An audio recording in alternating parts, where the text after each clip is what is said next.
Time for us to check in. It's time for AgroBuzz. And this morning, we have a special guest on the program. Today, we're going to be speaking with what you call the newly minted, I love that phrase, Minister of Agriculture and Fisheries, the Honorable Pearnel Charles. He's going to be sharing some insight on his plans for the ministry as he steps into this new role. He was appointed on January 11, and it is our pleasure to say welcome to AgroBuzz, Mr. Minister. How you doing?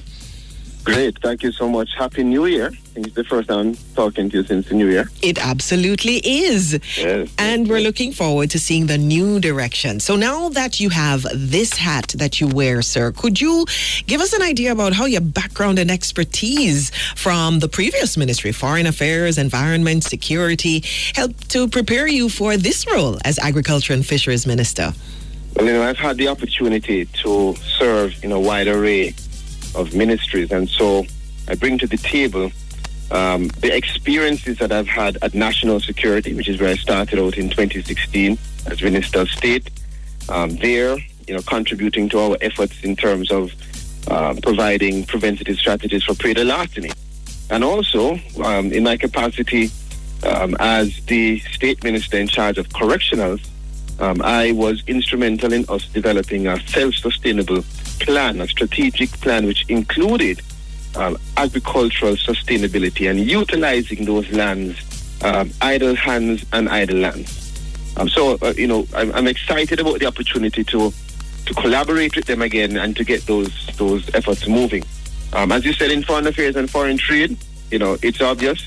Building and strengthening relationships with our international partners is going to be instrumental in us being able to introduce innovation and best practices into our, strategies to really achieve local production and also now to achieve the expansion in the export market. If you recall, after Foreign Affairs and Foreign Trade, we went to Ministry of Economic Growth, and there I was in charge of housing, water and infrastructure as a minister without portfolio. And the connectivity there is obvious. Water sustainability and agricultural sustainability are directly connected. And the last portfolio that I had, we had the environment and climate change portfolios in that ministry. And I think that is where I perhaps got the most exposure to climate smart technology, to the sustainable development practices, and to how food security, food safety, and optimizing production is critical to us being able to achieve our international obligations, but most importantly, achieve national development. Agriculture is critical to economic growth.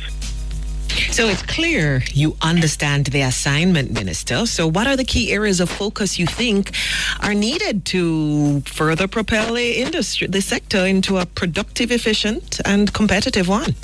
What you said a while ago is critical. Productive, efficient, and effective. And if we're going to be productive, efficient, and effective, we have to utilize research and data to maximize how we are operating, to know where we are going to be planting, what we're going to plant, when we're going to plant it, how to export it. Jamaica is a small country. We have limited resources, but we have wonderful gifts that God has given us.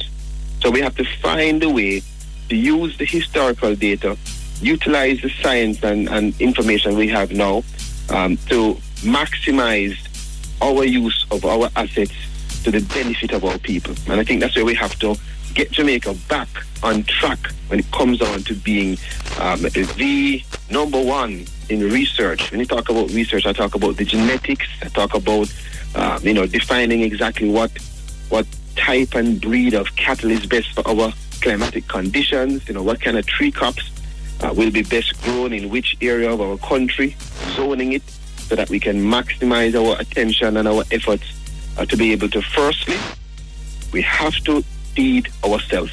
Jamaica must be able to feed itself and to satisfy the demand in every household and provide healthy food so we can all look like Paula, and provide food to the hotels.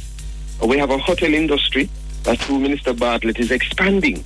And that's an expanding, emerging opportunity for us to be able to cut down that import bill and to increase the production so we can, if we at least reach 50, Paula, just 50%, Jamaica will not be poor.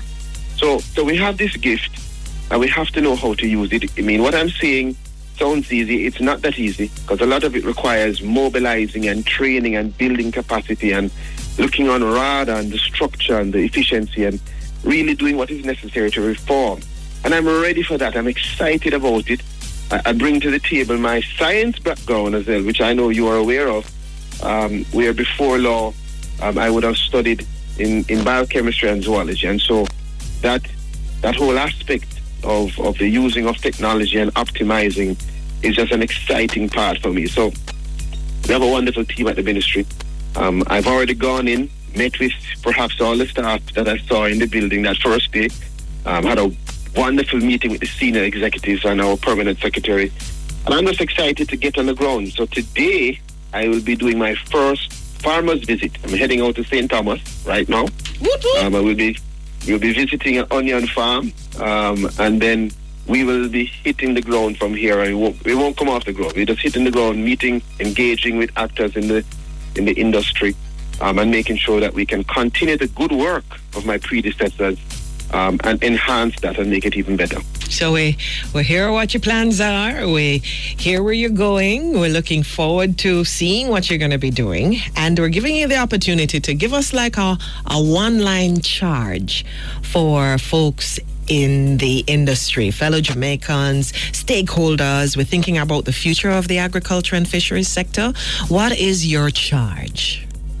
Last year in the third quarter, agriculture provided 7.3% in terms of growth. This is the sector that the country will stand on for its economic recovery.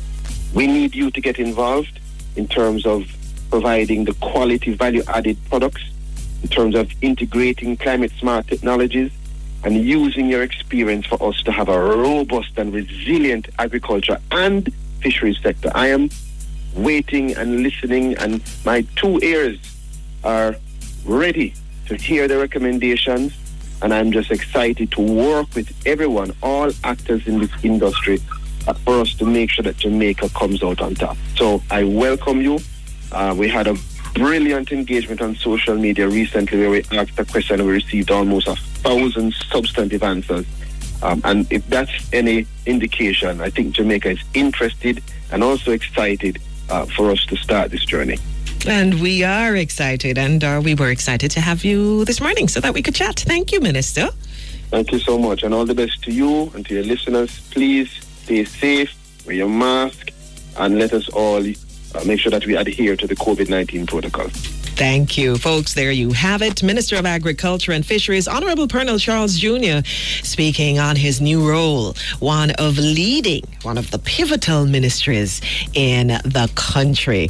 So just to remind you, you can follow the Ministry of Agriculture and Fisheries on Facebook at Ministry of Agriculture and Fisheries. Check them out on Twitter and Instagram, MOAFJM. And join us next week, Wednesday. This has been AgroBuzz. Keep safe. Next level zing. Them said them have the zing, but them now pop. The time brought to you by National Zesty Popcorn is just about 6.5 minutes.